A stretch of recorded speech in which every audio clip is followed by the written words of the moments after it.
informasi seputar tentang pembuatan visa turis ke Amerika.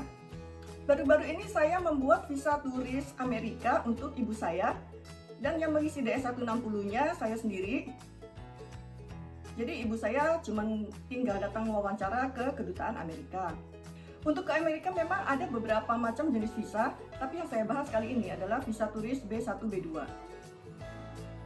Untuk mengisi visa turis B1 B2, pertama kali kita harus mengisi form DS-160. Di DS-160 ini ada beberapa bagian, dan bagian-bagian tersebut biasanya saling berhubungan, jadi kita memang harus konsisten saat mengisi DS-160. Bagian yang pertama itu getting started. Getting started itu artinya kita memulai untuk mengisi DS-160, dan waktu itu saya agak surprise ya, karena ditanyakan siapa nama ibunya ibumu. Jadi karena saya mengisi buat ibu saya, itu artinya yang ditanya adalah nama neneknya ibu saya.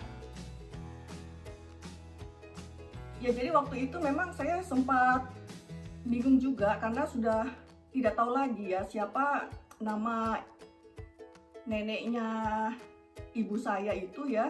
Jadi memang saya sempat tanya-tanya dulu ke saudara-saudara, dan kemudian baru saya bisa mulai mengisi DS-160 itu. Beberapa orang bilang mungkin kamu salah paham kali. Mungkin mereka tanya siapa nama ibumu. Artinya ya siapa nama nenek saya. Ya karena posisi saya kan yang mengisi kan.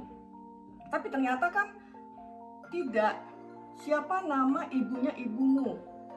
Ya, seperti yang ada di kolom ini.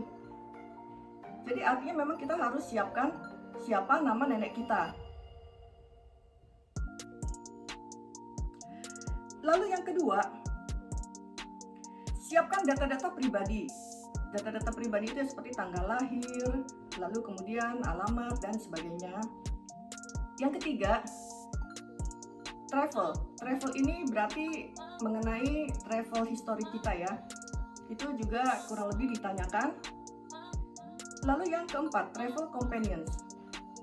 Travel companions ini maksudnya kita di sana pergi dengan siapa. Kalau memang pergi dengan teman, bilang saja dengan teman, dengan saudara ya dengan saudara, dengan keluarga, bilang saja pergi dengan keluarga. Atau kalau misalnya pergi sendiri, bilang saja pergi sendiri. Dan kalau memang ikut tur, bilang saja kalian ikut tur. Lalu yang kelima, previous US travel. Jadi kalau misalkan kalian pernah punya visa Amerika sebelumnya, kapan pergi, lalu berapa lama, itu disebutkan saja. Tapi kalau tidak pernah ya dilewatin saja ya.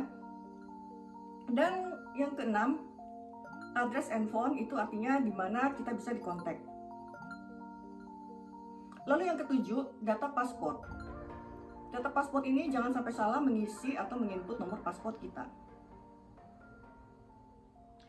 Yang kedelapan, US contact. Jadi tolong siapkan juga alamat di Amerika yang dimana kalian bisa dikontak. Kalau misalkan pakai alamat hotel karena tidak punya siapa-siapa di sana, boleh juga. Jadi siapkan saja nama tempat atau nama hotel di mana kira-kira kalian akan menginap. Yang kesembilan, mengenai family, itu artinya keluarga atau latar belakang keluarga kita.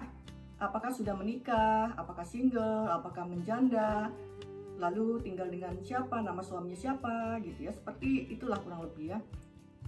Terus nama orang tua juga ditanyakan.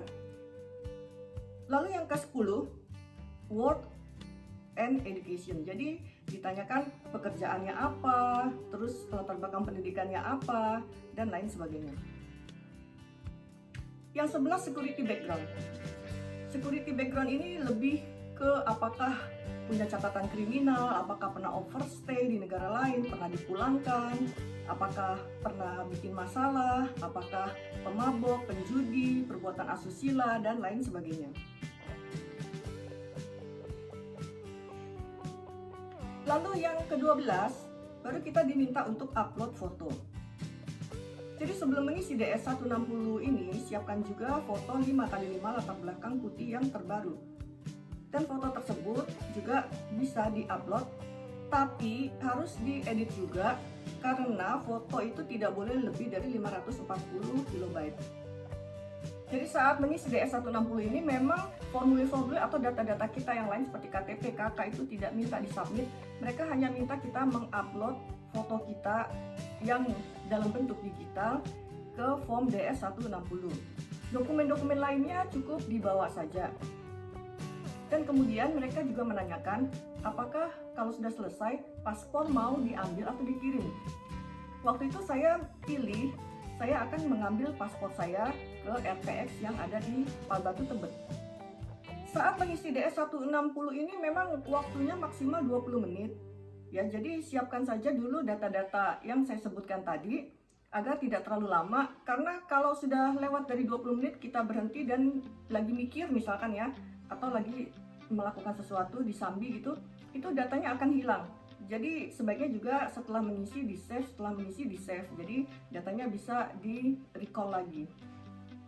Setelah selesai mengisi, kalau misalkan merasa mau meninjau kembali atau kira-kira takut ada perubahan, jadi jangan di-submit dulu, di-save saja dulu, kita bisa buka lagi lain hari. Kalau misalkan sudah kalian submit, itu data sudah tidak bisa diubah atau direvisi lagi. Dan kalau sudah di-submit, itu akan keluar barcode. Barcode ini yang harus di-print dan dibawa saat wawancara visa, tidak boleh ketinggalan. Catatan penting kedua mengenai barcode yang ada di DS160 ini, barcode juga harus sama dengan barcode pada waktu kita bikin janji temu wawancara visa. Kalau barcode-nya beda, kita tidak boleh wawancara pada hari itu. Mengenai barcode janji temu dan barcode di DS160 ini sudah ada banyak kejadian barcode-nya beda-beda, mereka tidak boleh masuk dan mereka disuruh balik lagi untuk print barcode yang benar. Jadi waktu kemarin saya menunggu ibu saya tuh, saya ada dengar beberapa cerita ya, ada yang tidak boleh masuk karena barcode yang ada di DS160 dan barcode yang ada di janji temu mereka itu berbeda.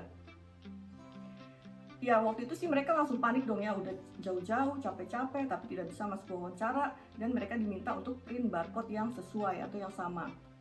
Hal ini terjadi kenapa? Karena waktu mereka mengisi DS160, begitu selesai mereka sudah submit dan keluar barcode. Lalu mereka bikin janji temu dong ya, keluar barcode juga, itu masih sama. Lalu tiba-tiba beberapa hari kemudian mereka isi DS160 lagi karena ada perubahan data. Nah, mereka submit lagi, keluar barcode baru lagi. Nah, jadi di DS160 mereka itu ada dua barcode. Dan yang mereka bawa, yang mereka print barcode terakhir yang berbeda dengan barcode janji temu. Itu yang menyebabkan mereka tidak bisa masuk untuk wawancara pada hari itu.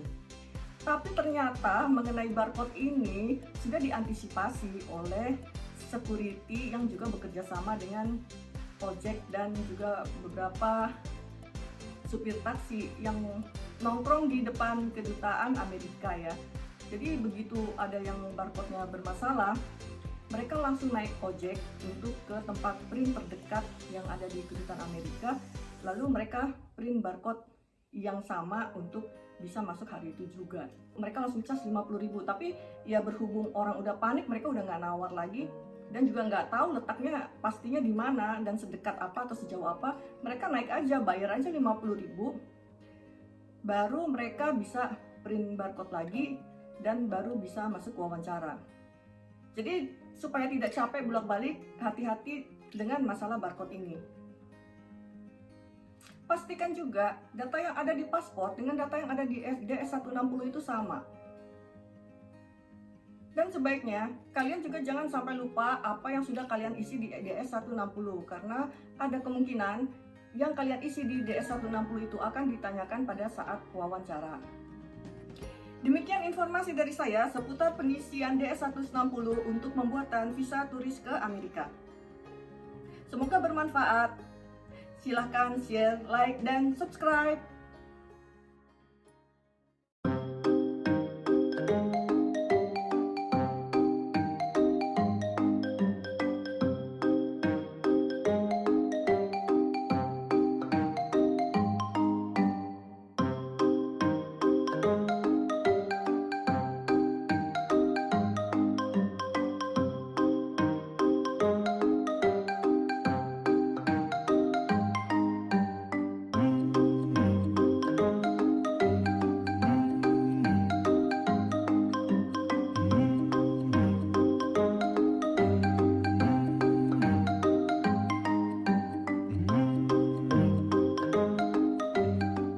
Sekedar informasi, bagi yang senang membaca buku atau ingin mengetahui destinasi-destinasi di Eropa atau di kota-kota lainnya, bisa membaca buku 300 Wonderful Destination, terbitan Alex Media Komputindo. Buku ini bisa didapatkan versi digitalnya di www.gramedia.com.